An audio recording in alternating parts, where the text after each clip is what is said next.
आज कराची ने बारिश का वो हसीन मंजर देखा जिसका इंतजार हर शहरी कई दिनों से कर रहे थे।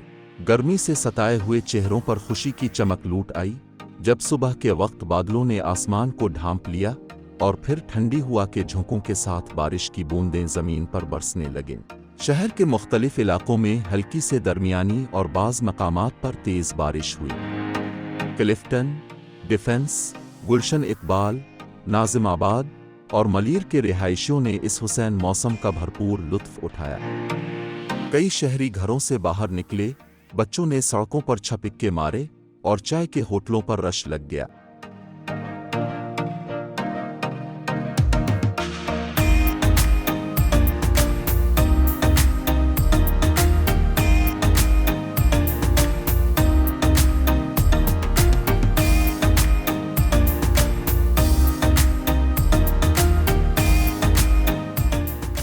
बारिश के साथ ही शहर का मौसम खुशगवार हो गया और गर्मी में वाज़े कमी महसूस की गई।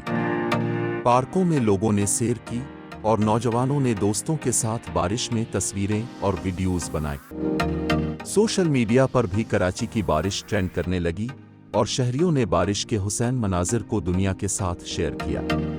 महकमा मौसमियात के मुताबिक ये मानसून सीजन की पहली अच्छी बारिश है और आइंदा दिनों में मज़ीद बारिशों की पेशगोई की गई है। ये बारिश जहां शहरियों के लिए खुशी का बाइस बनी, वहीं कराची के खुश्क दरख्तों और पौधों के लिए भी जिंदगी का पैगाम लाई है। इंतज़ामिया ने शहरियों से अपील की है कि वो बारिश के दौरान एहतियात करें, मगर ये हकीकत है कि आज का दिन कराची के लिए ताजगी, उम्मीद और खुशी का पैगाम लेकर आया है।